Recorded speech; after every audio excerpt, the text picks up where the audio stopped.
listening to the House by the Video Store podcast.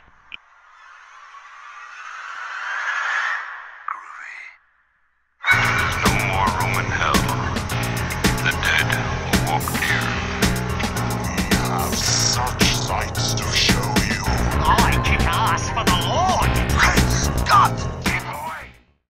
Welcome to the House by Video Store podcast. I'm your host, William, and joining me today will be Sean. Hello. And Derek. Hello.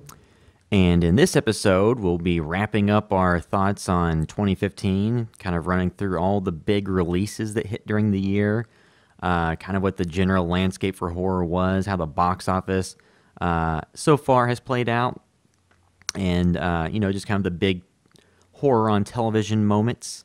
And then in the next, so this is part one. Part two will be the next podcast, and we'll narrow it down to our top 5 and just our overall House by Video Store horror movie of the year pick. And one thing too, just like with these lists, so in this day and age, there's so many genres that have kind of done genre bending between horror and other categories. There may be some movies in here that aren't straight horror, but tons of like top lists of the year have had movies that are kind of pretty far from it, but so it's like a weird thing to peg down now. Yeah, because there's a lot of things that, back in the day, you kind of made a movie that's kind of straight in one genre, and then now there's so many of them that are twisted and blended together, but we'll get to that when we discuss some of these movies. But before we get into all that, we're going to briefly go through just, some highlights from the site during 2015 and some things we've been watching, and then get into discussing the 2015 releases. So the site started and it launched, August 1st, 2014 was the first day? Round about there. Yeah, I think that was I think that was the launch date. And then it's been out since then. And 2015 saw some of our biggest hits. The biggest piece of content we've had so far in terms of overall views was a soundtrack swap video that Sean did, swapping the soundtracks of Psycho and It Follows. And that was picked up by a number of larger sites and shared all around, and made a pretty big dent, at least for us, in terms of views. Unfortunately, it was on our Vimeo page because YouTube blocked it, so none of those views or subscribers are on our main channel, but that's all right. Yeah, that's another thing. We had our YouTube channel briefly deleted for most of a day and had to get that restored. Yeah, that was a mini crisis. Yeah, but so like I said, that soundtrack swap video was kind of the biggest piece of individual content we had. As Sean mentioned, it was on Vimeo, and Vimeo doesn't really travel too far. But it was nice to at least see it be shared by, we've had other stuff shared by like Bloody Disgusting and Arrow in the Head, but it got shared by some other, mainstream sites like AV Club and IndieWire and some others. So it's very cool to see that. I think IndieWire even name-checked you, Sean, if I remember correctly. Yeah, I think so. Yeah, that traveled far because of that. Because, like you said, Vimeo, there's not a lot of discovery on there. So all those views are just from other sites linking to it. And, ours, which probably just put a small fraction of that in there. Yeah. You have to look that up. I don't remember exactly how many views that video I haven't looked in a very long time, but I think it was over 20,000. You also have done a bunch of those X-Files episode recaps, and those have carried pretty far and continued to grow hugely as well. Yeah, did the X-File episode breakdowns. The one that's the most popular, and it kind of grew over time. It wasn't anything that immediately was popular. Was Home, the season 4 episode 2 from that show. That was the infamous episode where they essentially did kind of like a Hills Have Eyes, Texas Chainsaw Massacre style movie, all in 45 minutes with Mulder and Scully and a redneck inbred family. And infamously, the episode only aired on broadcast television once and wasn't ran in reruns till it hit cable. It's because of the graphic content. Although if you rewatch it in light of today's television, it's not as graphic as it would have been. Nowhere near as graphic. I mean, 1996 is a little bit different. Than 1996. Yeah, which is sad though too, because it hasn't been on TV that much, but it was really just a great episode. It's very much, I don't know, like it was kind of I guess maybe a little ahead of its time because it was one of the first instances of maybe like, I don't know, it's just straight up like almost like what was it, Texas Chainsaw Massacre, but minimalized into like, how long was it, about 40 minutes? Yeah, I have to look and see Maybe exactly not, what the runtime maybe was, but not necessarily a Texas Chainsaw, but like a family kind of like between like that and Hills Have Eyes, something, just Yeah. House by a Thousand backwoods. Corpses. Yeah, just a good old backwoods family. I think incest in the video I just said it recreated those styles of movies in less than 45 minutes without being too specific. Let's see other video pieces of content that got a lot of traffic. Even though it was released in 2014, a lot of the views came in 2015. Was the video I did about the Back to the Future 2 HalloweenCostumes.com replicas? The Oh, Nike Air yeah. Mag. I mean, that's kind of That's not our. I thought that was our biggest video. on YouTube. It is. Okay. I mean, it's not really horror related. It was just something I bought because I wanted those anyway. Figure why not? But it's just kind of like a cool nostalgia, like throwback, Yeah, kind of. technically it was a Halloween costume, and two, it's just it's nice to give people a decent video showing what they look like and Yeah. how they're built. Let's see what else. Oh, the 10 facts about Escape from New York video that I did has gotten a lot of views over time, which was pretty nice. There was somebody made a comment that was disparaging Kurt Russell that had to delete from that video a while back. It's like nobody. And we don't delete many comments. Yeah, at all. the only ones I've ever deleted were ones that included a lot of cursing that were personal attacks at somebody, or ones that used homophobic slurs towards other people, or typically just whatever ride. If they're making fun of us, who cares? Yeah, but I mean, if they're just being a straight up ass for no reason, you gotta See, nip that. then the other one that was popular was the That's So Raimi Evil Dead techniques and references and Driving to yeah. Hell that you put together. Which Raven Simone personally sent us an email saying that she didn't like the name that we used because it detracted from her YouTube views of her show. Yeah, I'm sure. Right before she became sad about Bill Cosby's career. Yeah, that's so Raven. If anybody remembers that show. Yeah, so that was another big piece of content that got some attention. Something just kind of fun to go look at. How much Raimi, how many of his. It'd be fun to go back and look at all the heavily like Evil Dead influence techniques he used in all of his movies, like to Darkman, to Spider-Man, to was it The Quick and the Dead, that western he did in the 90s? The gift. Which I always forget that he did that, but if you are familiar with it, it's actually a pretty fun movie. Yeah, it has baby Leo DiCaprio and Sharon Stone. Let's see. Then some of the other videos that did well, like the other soundtrack swap, the Halloween and the Guest and the Halloween 3 and Trick or Treat did well. Yeah. Let's see, what is it? Then other stuff, the Fright Night Film Fest Halloween 5 panel we got last year in 2014. Oh yeah. We just recorded the full panel of their Q&A, which was kind of off the rails most of the time. Yeah, there's only a little bit of it missing. We got had to cut out a tiny bit at the beginning because we were getting plugged into their soundboard, and then I cut out a little bit of the beginning too because I was moving the camera around and it was kind of unwatchable. So I just cut that part out. But yeah, it's mostly all there, and you can see all the antics for yourself if you want. I won't comment on what happens in it because the comments on that YouTube video kind of plainly state what they are. See other things. The Nothing But Trouble video ended up doing okay. That's a good movie. Yeah, so then, kind of beyond that stuff, we did our first film festival. We did the 48-hour horror film festival in Louisville, Kentucky, and won with the Brush Yeah, of Death. it was also nice too because that was really, as us together, that was our first video we'd actually done like that. It was the first original piece of Yeah, content. first original piece. We wrote, directed, did everything, which I think was a good learning experience too. Especially since we only had literally 48 hours to do all of it. Yeah, most we've done together is like little sketches or like single scene stuff for like video intros, which we don't do as much as that anymore. Yeah, due to time and schedules, but we did a lot of that in the beginning. Yeah, now then again, so Sean, you and I worked on a film project when we were in college for the Whoa. We Yeah, Rock. Look, Yeah, I was in I it too. meant like So you need to Derek, remember you made an appearance in it. I was in it like 2 or 3 times. Yeah, that video is not good, so don't search that out. But we did. I'll watch it. I'm in it. But 8 years later, and however many thousands of dollars more equipment go into it, can give you some more experience.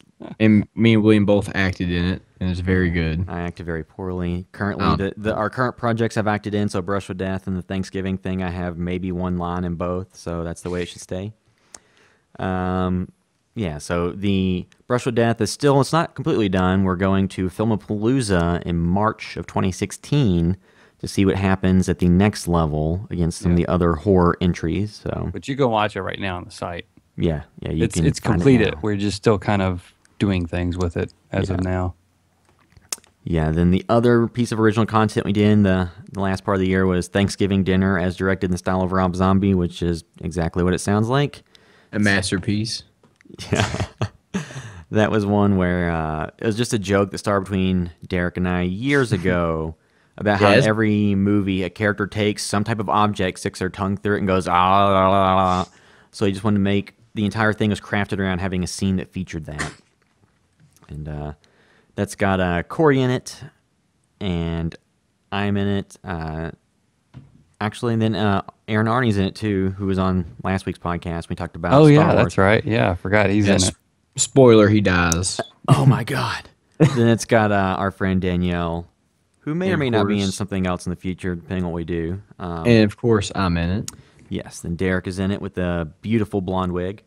Yes, it was like a Disney princess wig that was slaughtered. So yeah. So then also we started this podcast beginning of the year, which has been a learning experience for us, and we've now this will be episode number 42. So we've been doing this for more episodes than we would think. And we did our first video one 2 episodes ago. Yeah, and then we're hoping to start doing more of those in the future. Because I'd really like to be able to do the video one, just like, I guess the time of like anybody, we've all been kind of busy, and it's been kind of hard just to be able to show up and just do that. But it'd be nice to start to get a few of them consecutively and get the hang of doing it on camera. Just to show you how big budget we are, I had to wait for one of my Christmas gifts, which was an audio recorder, so we can start doing these more easily. Because for the one we did live, we were borrowing Arnie's musician band equipment and mixers and stuff. So now we have an actual recorder, so we can do these more easily. So there'll be more video podcasting in the future, just not this one. Trying to think if there's anything else to cover. Oh, then the biggest piece of exposure we ever had was after the Ash vs. Evil Dead trailer dropped at Comic-Con in the summer at San Diego. We had just, I think Sean that morning had written up just a general post.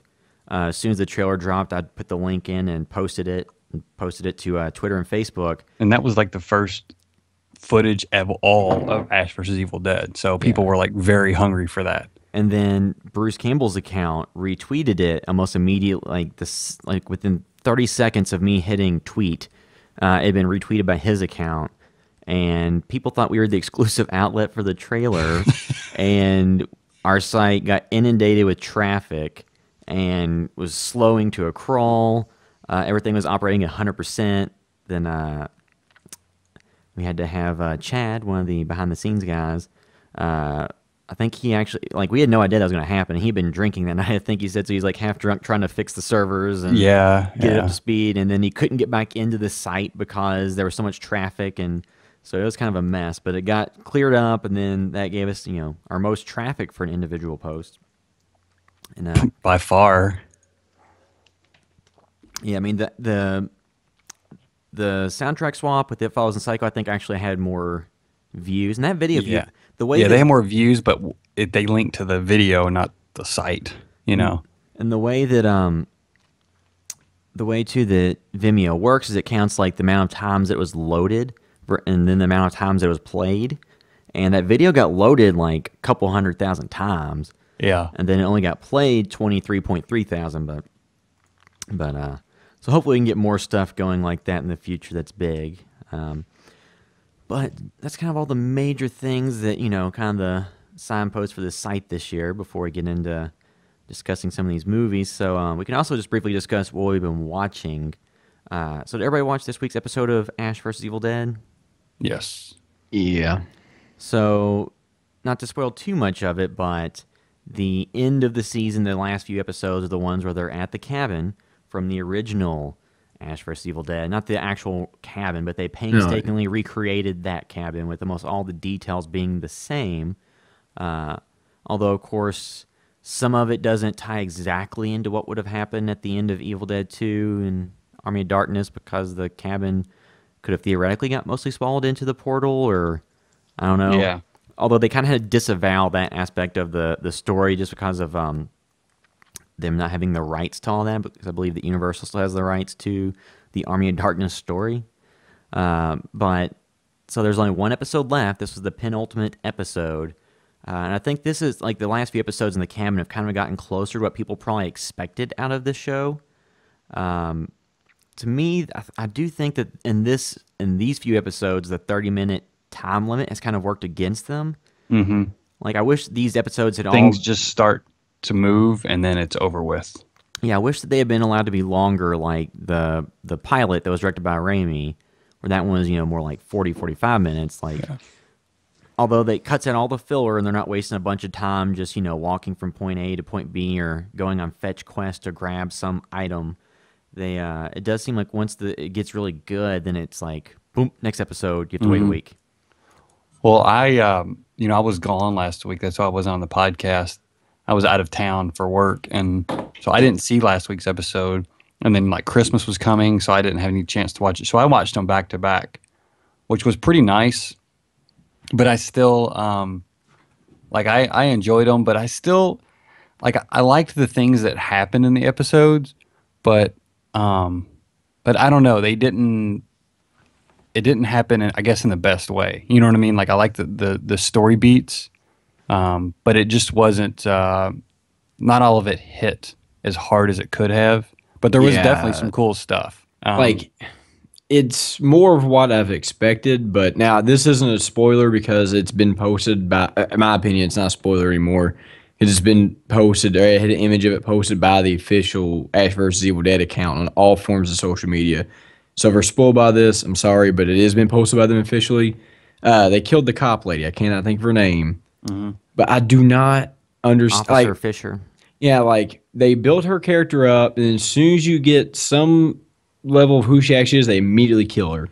Well, so I don't really understand that. It's like, okay, so you build this character up all season, you don't give much about her, then you get her in there, and you get one episode where you actually flesh her out a little bit, and then you immediately kill her in the next episode. Well, and wasn't crazy about that. They built in a little bit of like a romance or a rapport between her and Ash, like kind of quickly, all in one episode. Yeah, and then the next episode they kill her pretty horrifically. The only thing I'd say, to be fair, in not so much Evil Dead 1, but Evil Dead 2, you see Ash and his girlfriend go to the cabin, and then him knocking her head off and her becoming possessed and all that stuff within the first 15 minutes. But I'll say this. The biggest issue I've had with this entire series is like the way they killed her.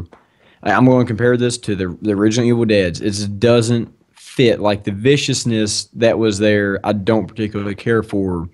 Because like in our Evil Dead 2, even though he did knock his head off his girlfriend with the shovel, it was kind of ridiculous and almost like more goofy. More goofy. It still felt like you're watching like a Three Stooges episode or something. Like, it was just kind of goofy. Whereas like this, a lot of times went from the goofy. Well, with the exception of the last episode with the puppetry part, but which I actually enjoyed that. If y'all remember what I'm talking about, like that was actually kind of funny. Mm-hmm. But like outside of that, like. It's just not. There's not been that much stuff like that. It's all been like overly harsh. And then you had like the episode where they're at the gun camp, which I think was by far one of the worst episodes in the series because it reminded me straight up of like just the grungy, dirty look of The Walking Dead. Well, it was very much a filler episode. And everybody, even the sites that kind of been softballing all these shows, they kind of gave that one a negative review. And I agree, it was just spinning its wheels for no reason other than to waste time until they got to the next episode. And I don't know if maybe in some people's eyes or ears have been like overly harsh and critical of the series. And it's only because I had really high hopes for it. And it just, to me, it's never delivered or connected on any level. And, if you watch a movie you don't like, I'm only out 2 hours generally. And I'm only out $10. All right. Now, in order for me to get Showtime to watch this, or Stars, whatever it is, I have to pay an extra $20 to $30 a month for it. Plus, you can't just get it for 3 months. You have to keep it a minimum amount of time, which is usually 6 months to a year. Well, So I think I'm paying like maybe 10.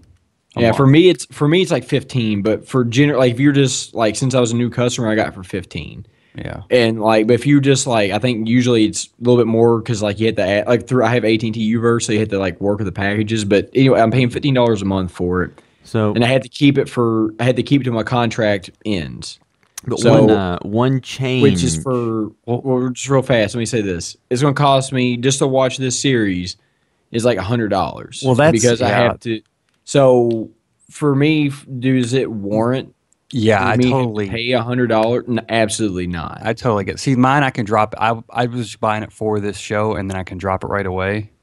With Well, see, Time I'm Warner. still on also- my first contract or my contract, so I had to keep it for the contract. well, you but can now always you just can call and threaten to also- cancel, and they'll take it away. Yeah. Yeah. Well, I'm And saying though is, but just in a vacuum, you're looking at for Well- me to at least watch a show. It's well, the 3 oth- months is $45, which is I could go watch 4 or 5 movies for that Well, much. the other, you know? the only thing I'd say, in addition to that show, is if you look, they actually have a decent back catalog of movies on Stars. Oh, yeah, movies they on do. I've demand, so actually- you can watch a lot of stuff. on Yeah. it. But I'm just saying, two, like- for next time, like if I know you may not watch the next season, but like Amazon offers Stars now. Yeah, you can get Yeah, so they didn't Showtime. at first. So yeah. now Yeah. you can get standalone versions of Showtime. I believe you can get it through Hulu or just by itself. You can get Showtime, Stars you can get through Amazon if you have Amazon Prime.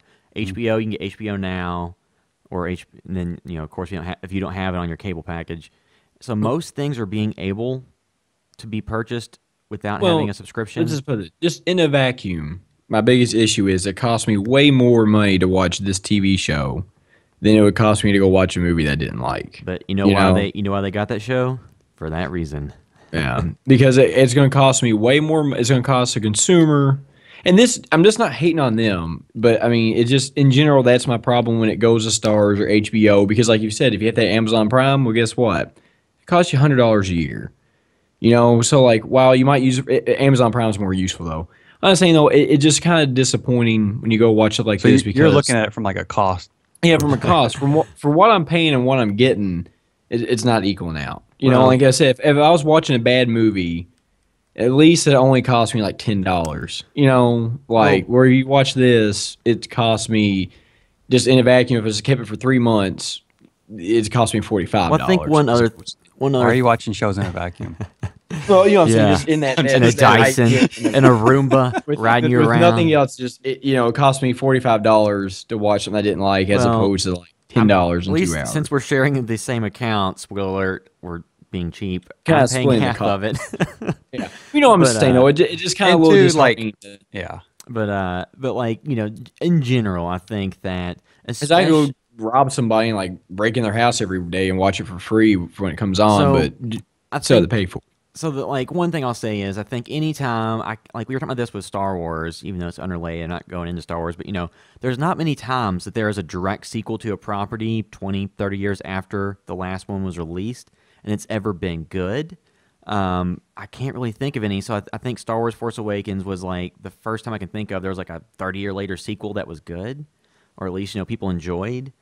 This is a little bit different because it's a TV series versus a movie follow-up. Well, put it like this, like Scream Queens, as much as I raved about it, for all it went, like I was on record like the ending sucked. It was poop. It was garbage. It was awful. It didn't cost me any money. But so like yeah, if it sucks. It was bad, but at the end of the day, it was free. So I think Yeah. I think too, just like I don't think that we were ever going to get the Evil Dead 4 movie that everyone wanted, and I don't know that they were going to make what everybody wanted anyway. Well, I think after seeing the TV series,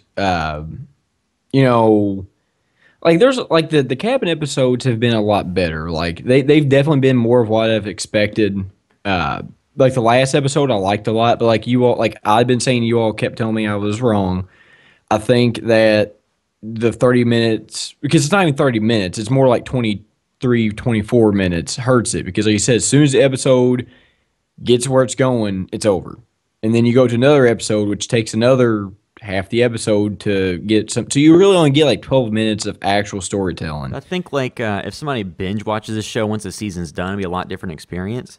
I don't really. But too, think so. I just hope that Still like a lot. spoiler. like I said, the first episode that Raimi directed, I thought was, It was great. It was very good. it was very good. And then some of these mid-season episodes, there's been some fun ones, like I thought, like the second, and some of the other ones were pretty fun. Then these last ones at the cabin are more of what people expected. So once the season's done, I'll give a kind of a full assessment of it. But the only thing I can say is, like, hopefully in season 2, which they've already announced is happening, Sam Raimi's a little bit more involved. Because some of these episodes have kind of felt like they stylistically are lifting kind of his traits sometimes. But some of it feels very TV, which is just the nature of being on TV. Mm-hmm. But Like I said, if I had to give a rating to it right now in the season, let's just say out of 4, I'm giving it like honestly, I'm giving like a 1.5 or a 2.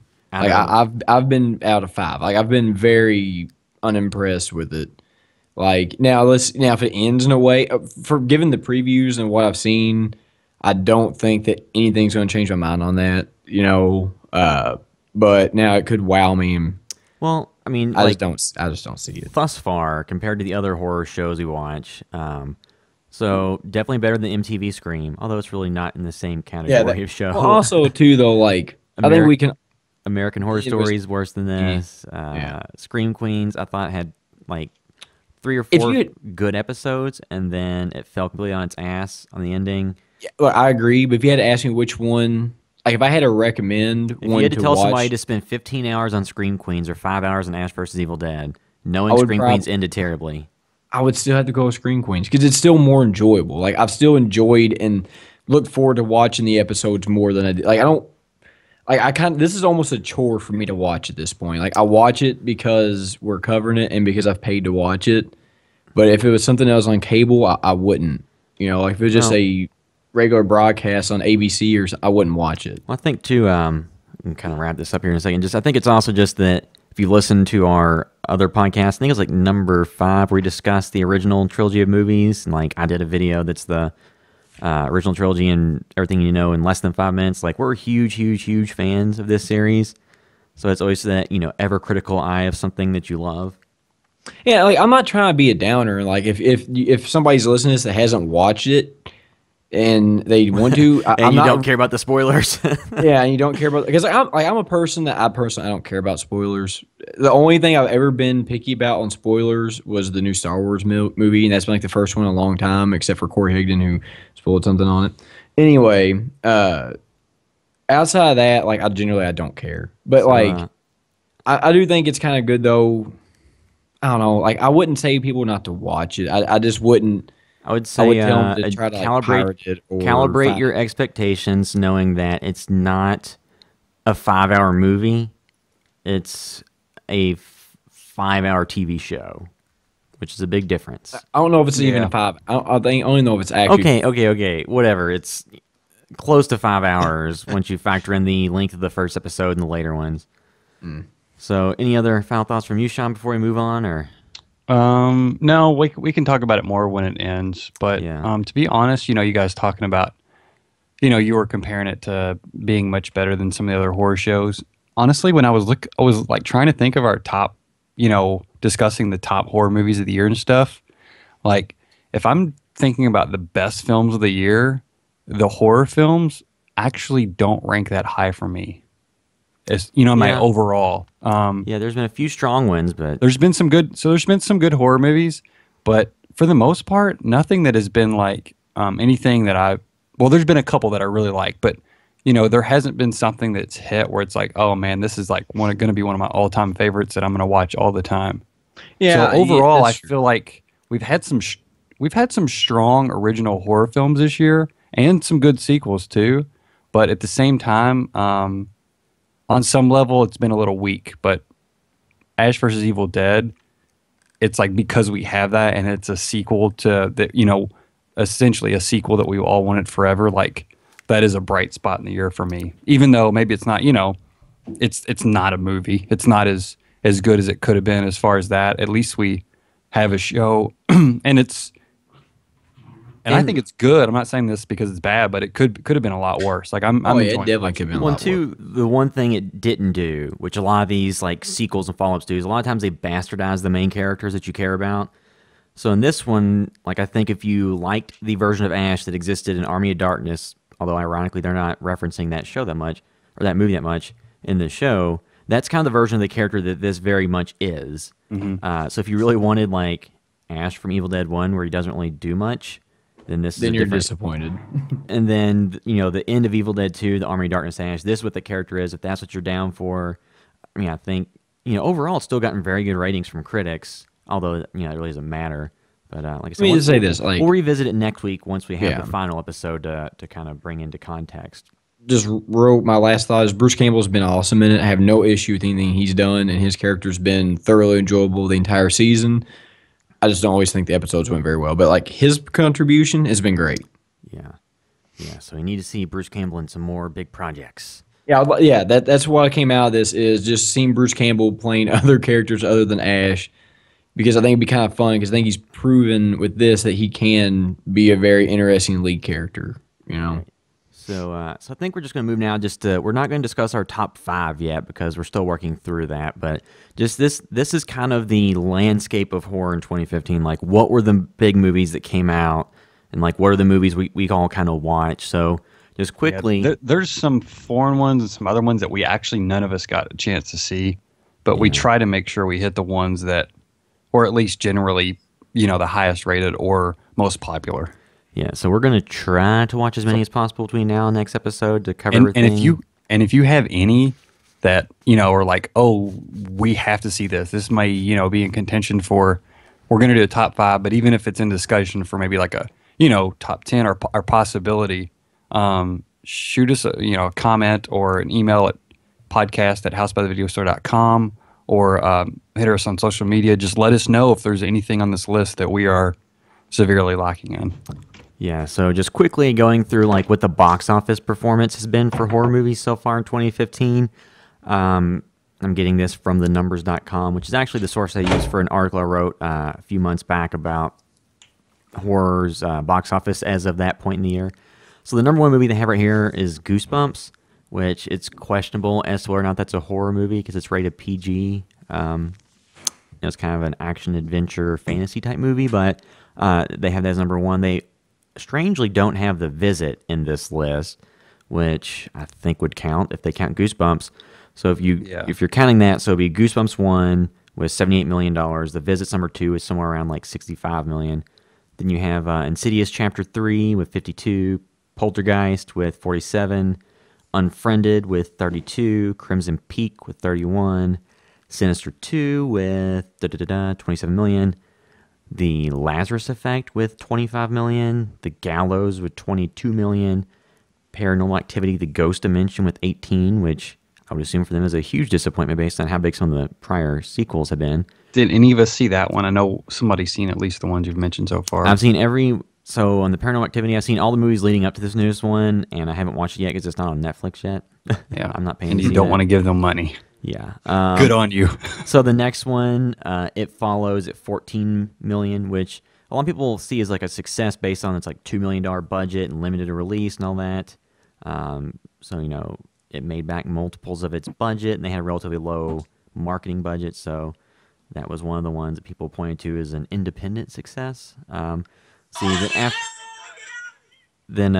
that, there was The Woman in Black 2, Angel of Death, which I don't believe any of us saw. I forgot about that movie. The first one with Harry Potter wasn't Blow Me Out of the Water, so I really wasn't coming back for the sequel. The next one was my favorite movie of the year, The Green Inferno, at $7 million. Yeah, I'm sure. Spoiler alert. And that is, of course, a reference to how much, if you go back to our podcast, I did not care for that movie. So how much did Green Inferno make? $7 million. So not an out disaster, not really a hit. Much lower than the other. Well, actually, it was kind of funny. Eli Roth had a big gap in his movies because he went from Hostel 2 to Green Inferno, and then he also had Knock Knock come out within like 2 months at the same time in theaters. So then there's a bunch of ones after. Let's see. So then there's Vatican Tapes that made 1.7 million. So a big drop off from the 7.192 of Green Inferno. There's one Ixay that made $1 million. Then all the rest of these are under $1 million, like A Girl Walks Home Alone at Night, The Babadook, Spring, The Pyramid, The Nightmare, Human Centipede 3 Final Sequence, The Hallow, Hayride 2, Dark Forest, Rec 4, Apocalypse. Most of those are ones we did not see. I did see The Nightmare. Well, And- the Human Centipede. And you didn't have, Spring you and didn't have Babadook. Krampus on that list either, did you? No, they don't have Krampus. So Krampus would come in currently between Unfriended and Poltergeist. Let me look and see what that is. Why do they not have that on there? That's not a very comprehensive list. Leaving off 2 of the year's biggest. So good catch on that. Because Krampus was another one that kind of exceeded expectations. So it's currently at $40 million, $40.5 million. So that would slot it into number 5 in front of Unfriended.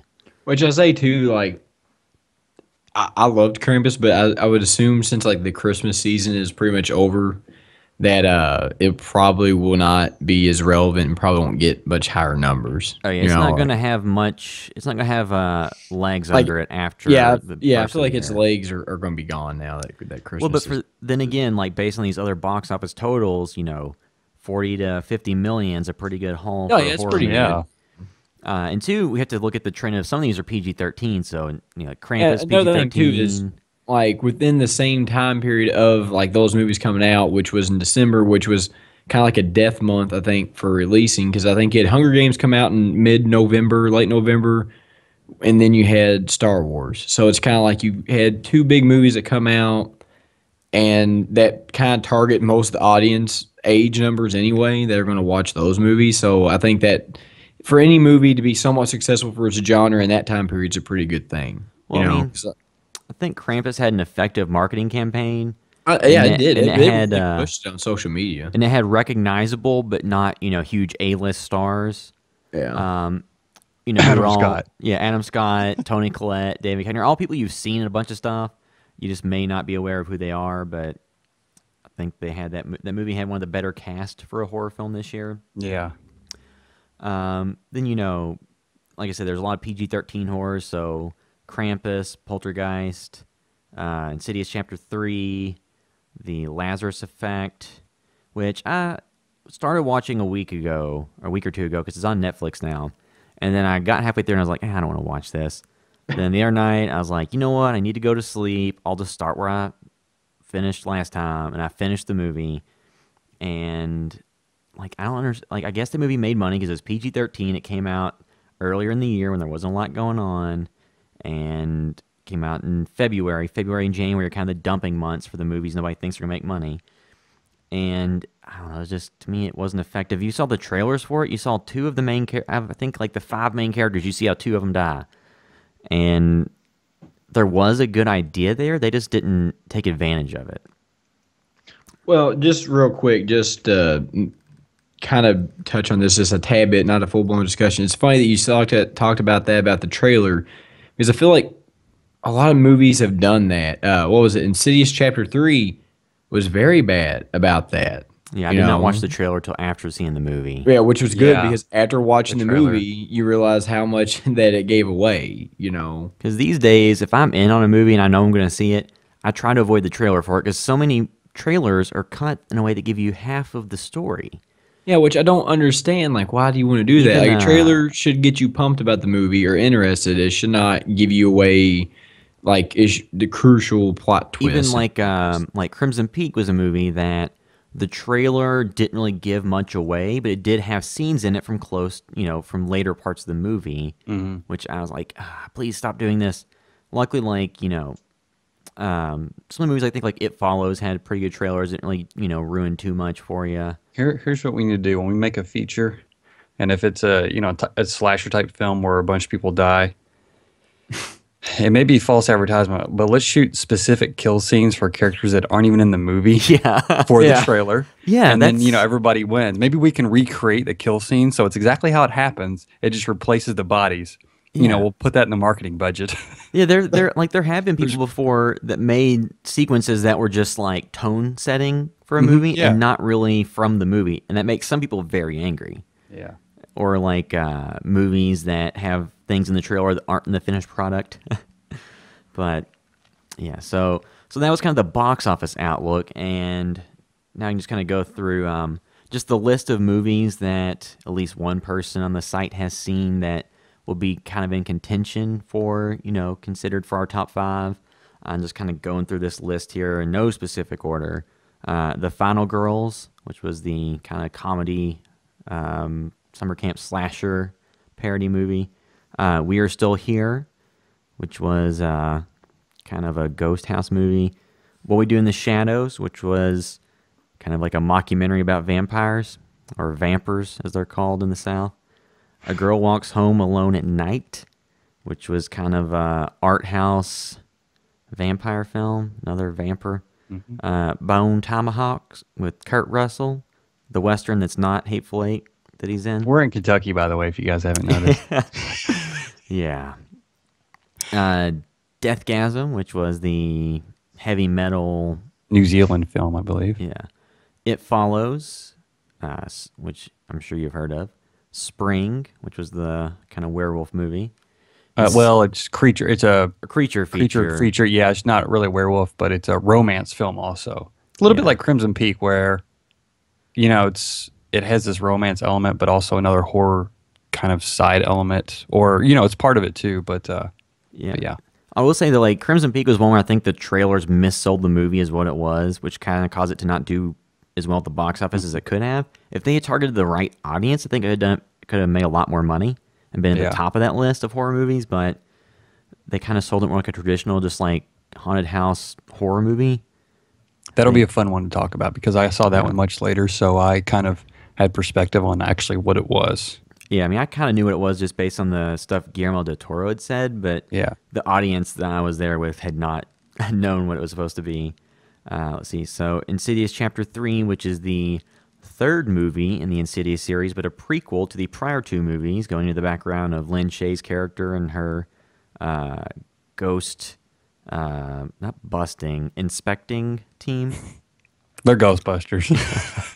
The Visit, the M. Night Shyamalan film that was kind of his return to movies and a found footage style. Well, he claimed it wasn't found footage; it was a documentary style kind of twist on the horror genre. It's kind of his triumphant return to the cineplexes. See, The Lazarus Effect, I think it was bad enough. It's not going to be a contention for anything. It was just one of those Blumhouse movies that got pumped out the beginning of the year, made some money. Goodnight Mommy, which I actually have not seen yet. See, and then Krampus, which of course is the movie about Krampus. Creep, which was a found footage movie from Mark Duplass. Where he's Mumblegore, right? Although, we can say that for the next one. The Editor. Sinister 2, I don't think that'll be on any of our list because Sinister 2 is one where it wasn't very good. One of the clunkiest lines of dialogue I can remember, where a character tells another character within maybe 30 minutes of knowing, it's like, I wish you were the father of my child. Oh yeah, I forgot about that piece of gold. Yeah.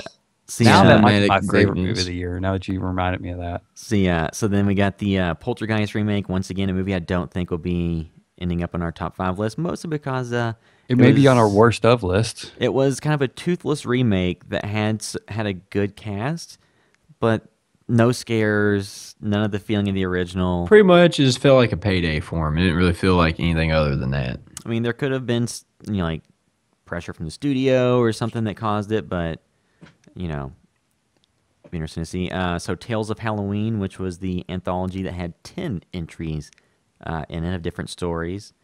It's all just revolving around the holiday of Halloween.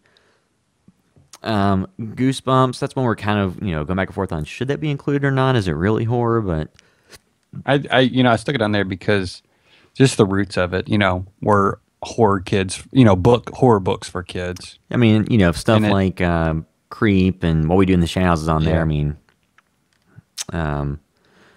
then Crimson Peak. It's a monster movie to some degree. There is a vampire and a werewolf in it. Spoiler alert!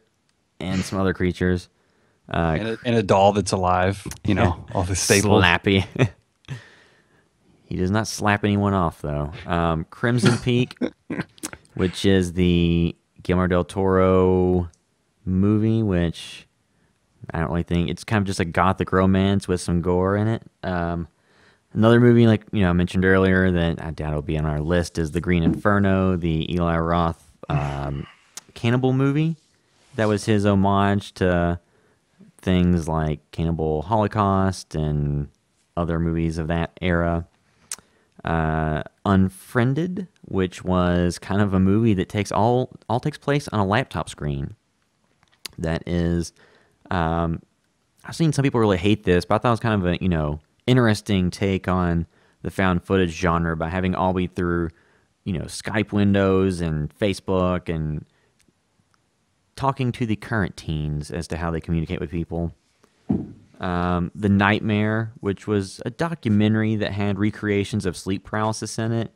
I think I did a video on that a while back. I experienced sleep paralysis. I have a little bit of, a little bit of opinions going into this. I think some of the people in it were a little bit crazy, but the recreations were great. Then there's some other movies that are kind of questionable. Do we include them or not? Since they saw wide release or availability in 2015, despite technically being released in 2014. So something like Starry Eyes, which you can now watch on Netflix, which is, without spoiling it too much, it's about a girl that goes to Hollywood and runs into a dark, demonic underside of the industry. The Guest, which we discussed on a podcast previously, and that is the movie from Adam Wingard and Simon Barrett about a soldier, David, played by Dan Stevens of Downton Abbey, one of the best horror shows on TV when it comes to wardrobe. Has anybody else watched Downton Abbey before? Nope. I'm not a British person. Yeah, it's about a British estate in the early 1900s. All right, let me rephrase this. I'm not a rich white person. I have no interest in watching that. It is, historically accurate drama where sometimes like a big thing is like, oh, is the place setting correct? I think Arnie watched that show. He was pretty into it. I watched it. I enjoyed it, at least the first couple seasons. But you rich white people. So we had those. Then The Babadook was another one that was kind of released in 2014, but most people didn't see it until 2015. So those were kind of all the ones we're kind of considering for the top. And real quick, I saw The Gift, and I really liked it, but I feel like that's more of a thriller. But I've seen that on some people's top lists. I just want to give that like a quick mention because that movie was pretty enjoyable, and it was a well-made thriller. But yeah, I don't know why that's coming in on some best of horror list, really.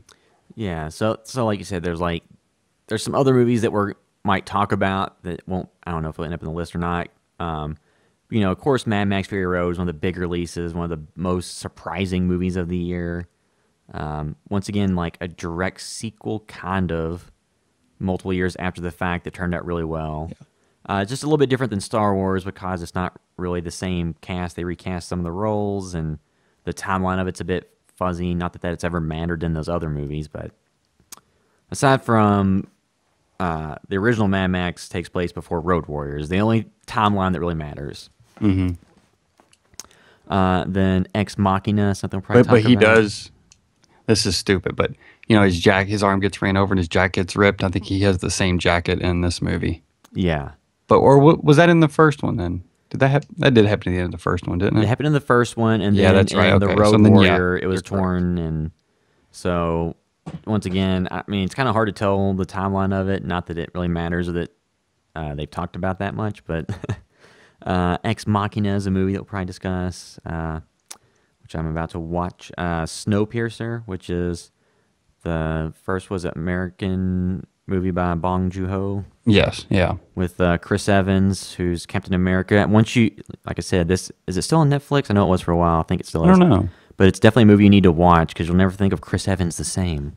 Yeah, it's a good movie. He's one of my favorite directors. We need to do a podcast on his movie, The Host, one day. Yeah, that was a good movie that I heard a lot about and finally watched like years ago. Yeah, this coming up year, we'll have to do that. We'll all maybe like pick some movies that we love, that are just older or people don't talk about as much, and do that. Then there's some other movies that we haven't watched yet, but might try to get in before next week's show. So there's The Gallows, which was a found footage movie that just everybody whose opinion I trust that saw it didn't like it. Because it's just aimed at teens set in a high school about a ghost, and the trailer to me just looks like a bunch of this stuff. Knock Knock, none of us have seen that. The other Eli Roth movie about two young women who go and terrorize Keanu Reeves. Blood-Sucking Bastards is one that I'm slightly interested in seeing because it's got, I forgot his name. Franz Kranz. I think his name, whatever his name was from Cabin in the Woods. How am I mispronouncing names? Yeah, it's Fran Kranz. He was Marty on Cabin in the Woods. He's the lead character in Blood-Sucking Bastards. Oh, yes. I watched the trailer for that then. Yeah, so I'm slightly interested in watching that if I can get the time to. There's some other stuff we probably won't get to, like Cooties or Scout's Guide to the Apocalypse. I've heard Human Centipede 3 from everybody whose opinion I trust is a really huge waste of time. I've heard decent things about A Christmas Horror Story. Yeah, and I meant to watch it this year, and I just never did. Somebody at work watched it and gave me a synopsis, and this wasn't like a horror person, so it's kind of interesting to get that perspective. Yeah. What else? Victor Frankenstein is something that just looked terrible, and it had one of the worst wide releases of all time when it hit the box office. There's some other stuff that we might be able to try to watch, like Turbo Kid.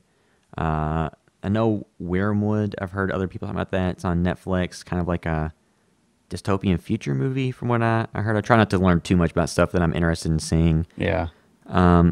There's other stuff, but those are kind of the movies we're all kind of thinking about. Because like we mentioned before, this isn't a full-time job for anybody. It's all on the side, so it's a lot of movies to see with other things going on. So those are all kind of movies we're going to be talking about. We're going to narrow it down in the next podcast to kind of our top 5 for the site. Not necessarily ranked 1 through 5, but just like what are our top 5, and then name like our official movie of the year. And it may not be like the one that we all think is, not every single person will say it's the number 1 movie of the year, but it's just kind of like for the site, what can we all agree on is the number 1? Mm-hmm.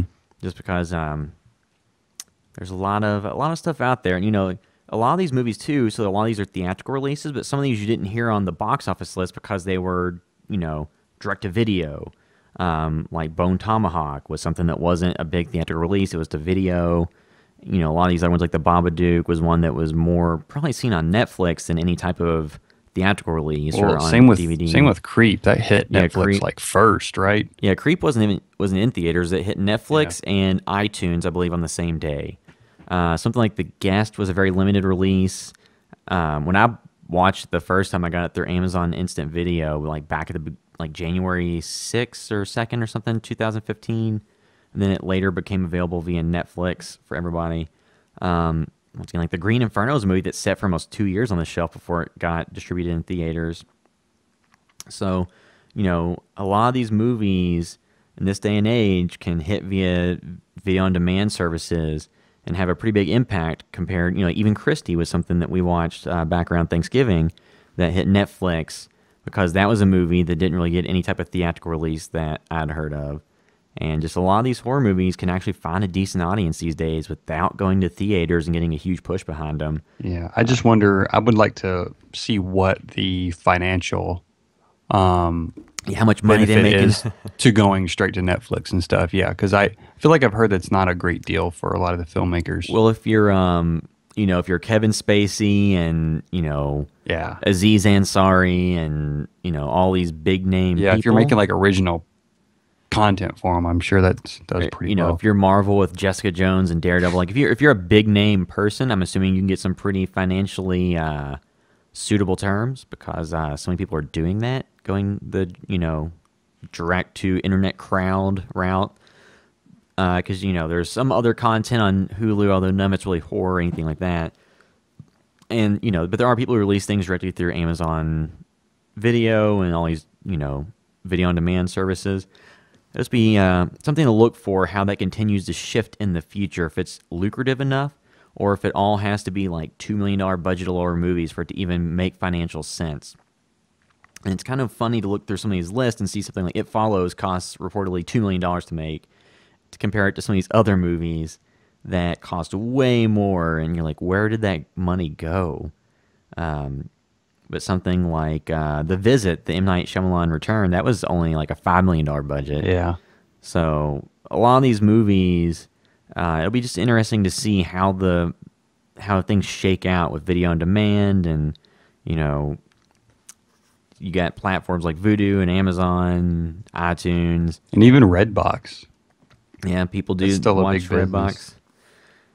Yeah, so and I think we'll also wrap up the horror TV next week, as Ash vs. Evil Dead will have ended. So we'll have a pretty good idea of how that came about. So is there anything else we want to talk about before we close this out and set up for next week? Yeah, anything for you, Derek? I guess next week we'll just kind of recap all of these movies, right? Quickly, and then... Yeah, we'll go through we'll go through the list of ones that we think belong in the top 5 and kind of give just general thoughts and like non-spoilery thoughts and recommendations, things like that, and then kind of do the overall movie in addition to just, final verdict on Ash vs. Evil Dead, and, if there's any consensus best horror show on TV this year, although not all of us watched all the same ones, but I think there's a few of them we can easily go ahead and just cross out of the list. Well, which ones can we easily cross out so we can give people something this week? So I don't think we're not going to include American Horror Story because it's not finished, or The Walking Dead because it's not finished. So the best horror shows that we'll have completed that we can talk about are, like I said, there's probably others. I know you mentioned earlier, like The Strain on FX, which I haven't really watched, but the ones we're going to be talking, like, so Scream Queens, Ash vs. Evil Dead, Fear the Walking Dead, and was there anything else? I think those are the main ones we watched. There's a bunch of other junk I've watched on other platforms that I don't really think would qualify for any list. And those are kind of the big profile ones that came out this year. Once again, if there's anything you think we're really missing out on, let us know. I know there's some stuff like The Nick and other things I haven't really watched. I'm not sure exactly what genre they are, but, there's a lot of good TV out there, but not a lot of time to watch it. But we'll discuss all that stuff on the next episode and kind of make that the definitive, wrapping up our thoughts on 2015. And we'll do that in the next episode. So unless there's any other things anyone wants to talk about, we'll go ahead and wrap up this episode. As always, if you like what we're doing, you can go to iTunes and give us a review. Definitely helps to give us a review and some thoughts on there, get some more reviews on there. Because we get a lot of traffic on some of these on YouTube and comments and things like that. So if you're enjoying it there, also just take a few seconds and go to iTunes and give us a review, because that's where it helps the most.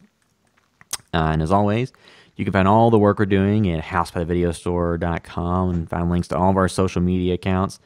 And in the show notes for this podcast, I'll put links to all the articles and videos we discussed earlier at the beginning of things we released. And then if you want to find what we're doing on the internet specifically, you can find me on Twitter at will_droid.